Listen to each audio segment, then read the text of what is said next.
Paul, safe standing. What's the club's current standing on safe standing?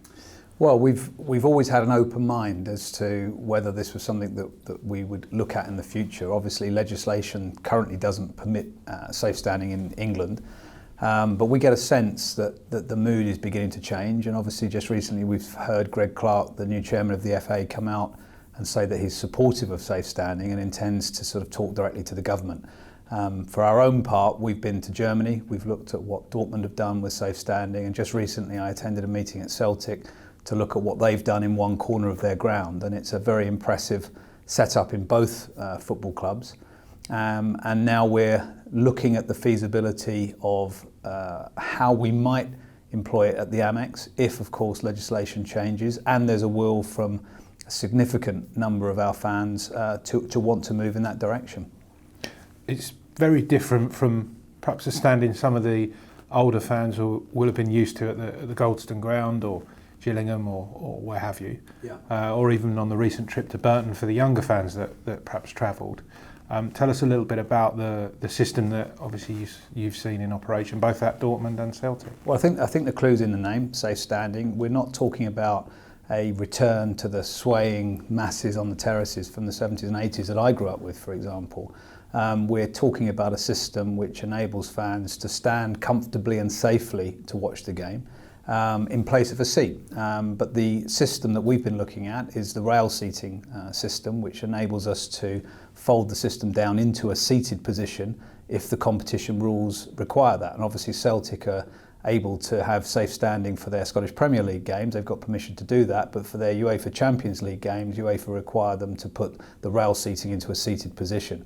So we're looking at that particular system. We're also looking at other systems. But again, it's still early days.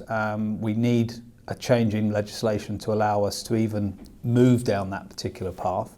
But we've had some initial discussions with our safety advisory group. We've also had an initial conversation with the Sports Ground Safety Authority. And both of those organisations are open-minded to the direction that we're looking at, partly because the Amex has got such a fantastic safety record. And it's very, very important that over the next period, when this legislation will be looked at and hopefully at some stage changed, we've got to maintain that excellent safety record in order to put ourselves in the best possible position to move forward with it if we can afford it, and of course if the will of the fans is for it to happen. Early days at Celtic, but what did you learn from your trip there? Well, I think the most important and interesting thing there was that first of all the fans that are in the safe standing area really respect the opportunity to be able to stand and enjoy their football from that vantage point. What it's also done from Celtic's point of view is it seems to have improved the overall behaviour within the stadium. People that are in the standing area don't want to lose the right to be there, so therefore they're very compliant with stewards and all of the rules and regulations that govern safe standing at a football match at Celtic. And the other areas of the stadium, obviously there are some people that would love to be in that standing area and they don't want to miss out on the opportunity to join the waiting list to become part of that standing area. So overall it seems that Celtic have early days but have moved in the right direction and introduced not only a very, very interesting part of their stadium, but also they've increased the overall atmosphere in the stadium, which is something which they commented on specifically in the meeting. Interestingly though, they haven't increased capacity. No, they haven't, and that's because unlike some of the German systems, their safe standing system is on a one-for-one basis. So one seat comes out, one standing position goes in, and that means they haven't increased the capacity in that area, and they haven't reduced ticket prices either, because from a revenue point of view, they're simply replacing one seat with one standing place. In Germany, it tends to be a 2-for-1 or a 1.5-for-1, and therefore that makes it a much cheaper option in terms of ticket prices for a lot of the fans in those areas. Certainly from our point of view, we would be looking much more like the Scottish system, the Celtic system, which is 1-for-1, and therefore from a cost point of view, the ticket prices are unlikely to go down. But we've also got to find a way of funding the actual installation of such a system. We've got one of the best all-seater stadiums in the country. It's still only 5 years old. So for us to be able to convince the chairman and the board to do this, we've got to find an economic way of doing it. And that's one of the important considerations going forward. And I guess the infrastructure as well, would that, if you could look at a non-1-to-1 system, a 1.5 or 2-to-1, I guess the infrastructure wouldn't support that. That's always been something that... That's always been a big issue of. because previously I think people have always assumed that if you move to safe standing, number one, you'd increase the capacity. In order to increase the capacity, it would typically mean that for every seat that you put in at least 1.5 or 2 standing positions. And if you do that, that then changes the entire egress from the stadium, which means the vomitories, the stairwells where people actually come down or go up, they actually have to be altered and widened. That's a significant cost and a significant engineering cost. If it's done on a one-for-one basis, then those issues go away, which is why I've been particularly keen to look at Celtic's system and particularly keen to understand, the economics of that to see if it could be applied to the Amex. I guess perhaps the logical place should start in the Amex if everything came back as a sort of vote for safe standing, the legislation changed, etc. The logical place would be that north stand.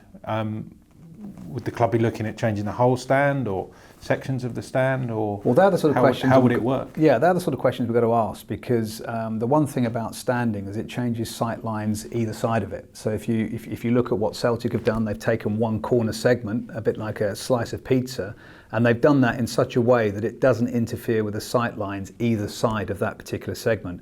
To do one particular whole stand, for example, even half of the north stand would actually affect the sight lines in those 2 corner areas. So we have to look very carefully at the geometry of the stadium and how we might do it if indeed we were lucky enough to have lots of stars aligning. Legislation changes, the economic cost of implementing this is reasonable, and there's the will of the fans to want us to do it. Those 3 things have got to come together, and ultimately the board have got to sign off on it in order for it to happen. But even at that point, the engineering of it has got to be very carefully looked at, and that's something at the moment we haven't done, but we're at the early stages of talking to 1 or 2 people about how it might be done. And I guess Celtic must have had problems in terms of fans who didn't want to stand, that maybe had season tickets as seats in that area, converted to standing. How do you know how they manage that? Well, these are all the sort of things that are very important to get right. The consultation with the fans is vitally important. There will be people within any given area of the stadium that like to sit and watch the game. There will be other people that like to stand and watch the game, and that's one of the challenges that football clubs have had since legislation changed all those years ago. So we've got to do this carefully, we've got to do it consultatively, we've got to make sure that we cater for everybody. What we don't want is to create a situation where we please small minority, but actually anger and frustrate a larger number of people. So we need to manage this very carefully, and then we're only at the early stages, and it's exciting potentially, but as I say, there's a long way to go. Seagulls Player HD.